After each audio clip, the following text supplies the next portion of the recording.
ये कहानी मेरी और मेरी बड़ी साली की है। मेरी बड़ी साली कोमल, जिसकी शादी नहीं हुई है, वो 32 साल की कुंवारी लड़की है, लेकिन उसने शादी नहीं करने का फैसला किया है क्योंकि उसका एक जगह चक्कर चल रहा था और उस लड़के ने कई और शादी कर ली।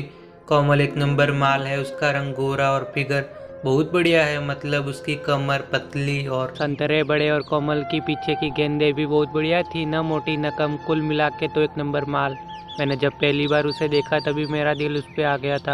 बाद में मुझे जब पता चला कि उसने शादी नहीं करने की ठानी है तो मेरा दिल और मचलने लगा कि इसको मौका मिले तो पहल भी सकते हैं। वो मेरे साथ काफ़ी फ्रैंक थी। जब हम भी मिलते तब एक हक ज़रूर करते थे। जब वो गले मिलती तब उसके बड़े बड़े संतरे मेरी छाती में दब जाते थे। उसके मन में तो शायद ऐसा कुछ नहीं होगा, लेकिन मेरा तो पप्पू टाइट हो जाता था।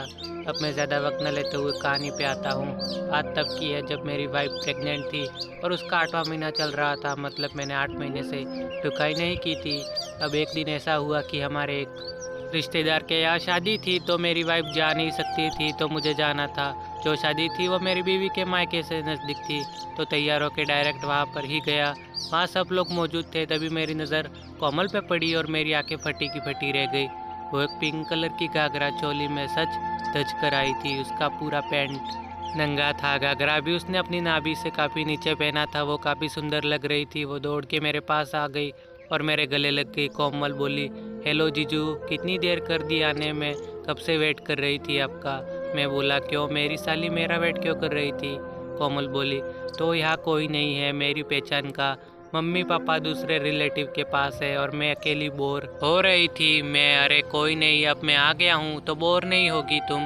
कोमल, वैसे जीजू आज आप हीरो लग रहे हो, तुम भी किसी हीरोइन से कम नहीं लग रही हो। इनफैक्ट मैं तो आज तुमको देखता ही रह गया, इतनी सुंदर लग रही हो। कोमल शर्माते हुए, बस जीजू इतनी तारीफ मत करो, मैं सच्ची बोल रहा हूँ। और ऐसा कहते ही मैंने उसे और जोर से मेरी बाहों में भर लिया। उसके संतरे ऑलरेडी मुझे टच कर रहे थे, अब तो मैंने पूरा दबा ही दिए। वो भी मुझे पकड़कर खड़ी रही। अब शादी तो शुरू हो गई थी और डांस भी चालू हो गया था।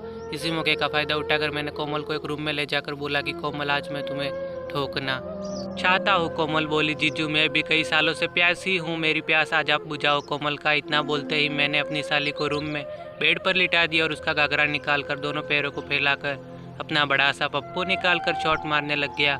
मेरी अंदर इतनी उत्तेजना बढ़ रही थी कि मैं रुकने का नाम नहीं ले रहा था। उस तरफ कोमल की काफ़ी सालों से ठुकाई नहीं हुई थी। कोमल की चिड़िया बहुत पैक और टाइट थी, इसलिए मैंने जब जोर से कोमल को झटका मारा तो उसकी चिड़िया लाल हो गई और मेरी बड़ी साली दर्द के मारे चिल्लाने लगी। लेकिन शादी में गाने बजने की वजह से कोमल की आवाज़ किसी को सुनाई नहीं दे रही थी, इसीलिए मैंने अपनी साली की दबा दबा के ठुकाई की। और मैं कुछ ज़्यादा करता उससे पहले ही मेरे पप्पू ने पानी छोड़ दिया और मैं खड़ा हो गया। कोमल को खड़ा किया और उसे किस किया। उसके बाद 2 मिनट थोड़ी देर बात की और बाद में शादी में जाकर डांस किया और बाद में शादी खत्म होने के बाद हम दोनों अपने अपने घर चले गए।